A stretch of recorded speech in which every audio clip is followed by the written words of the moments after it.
Millions of people around the world respond to the call of the Pope of the Vatican to pray for peace in Syria and to reject any military aggression against it.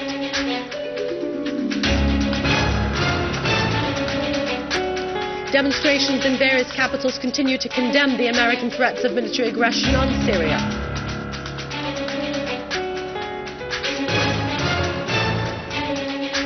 And units of the Syrian army continue their operations against the terrorist gangs in Malula and its environs.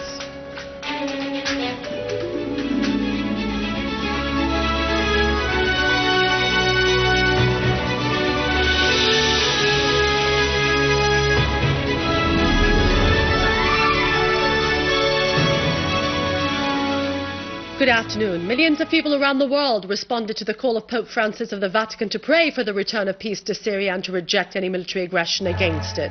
The Pope called for work to achieve peace and reconciliation in Syria and the Middle East. His call was received with enthusiasm by 70,000 people throughout the world.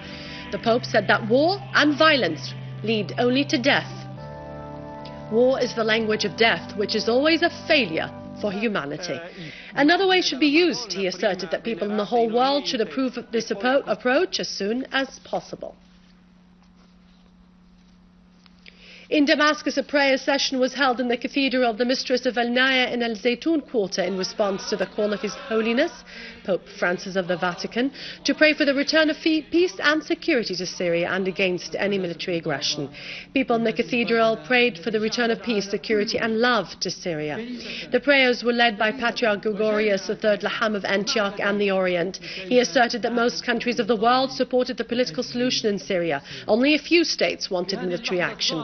He called upon Syrians everywhere in the world to present the image of Syria to the whole world for their opinion as a country of love, tolerance and coexistence.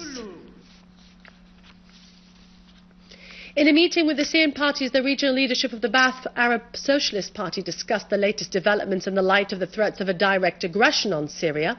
The secretaries of the parties asserted that this threat unites everybody, regardless of political and ideological differences.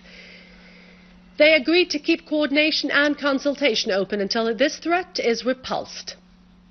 The Assistant Regional Secretary Hilal expressed appreciation of this solid attitude of the Syrian parties, standing united against this onslaught on our homeland.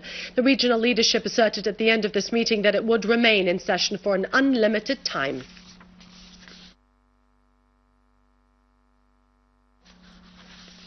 The Council of Arab Citizens living in Moscow held a meeting to discuss the situation in Syria and the American threat of aggression against it.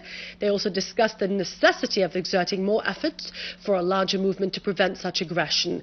In consultation with the Arab cultural and social organizations, the Council issued a statement addressed to the Russian Duma Council in which it strongly condemned the American threats to Syria.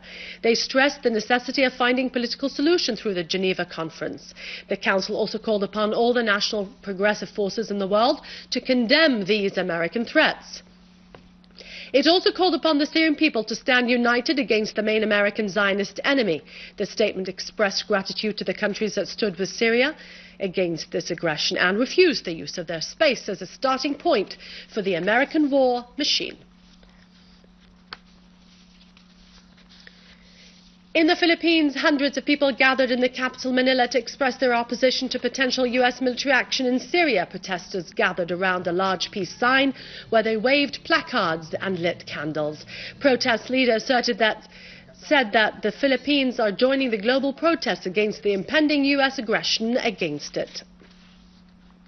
Are joining the global protest against the impending U.S. airstrikes and the intervention in Syria. And I think from the Pope down to the ordinary people in the United States and elsewhere in the world, people are rising up against the planned U.S. intervention.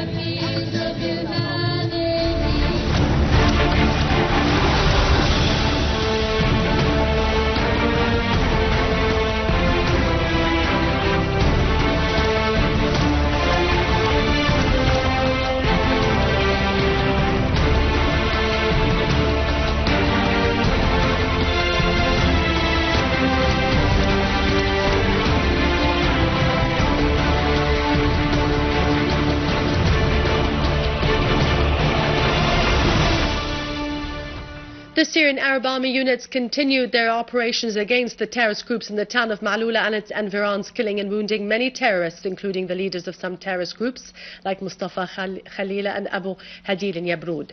Our forces advanced into the town through Ain Tine. They reached the main square and continued to chase the terrorists in various areas around the town. They killed a large number of the terrorists, including several non-Syrians. In the Damascus countryside, the Syrian Arab Army units captured a vehicle full of weapons and ammunition at a roadblock leading to the town of Douma. The vehicle also contained smuggled and stolen medical compounds and equipment used to detonate explosive devices. The British newspaper The Times exposed the involvement of Saudi Arabia in arming and financing the terrorist groups in Syria in coordination with Turkey, Qatar and Jordan under the supervision of the CIA. The paper pointed out that Saudi Arabia has recently increased the arming of terrorists after receiving this job from Qatar.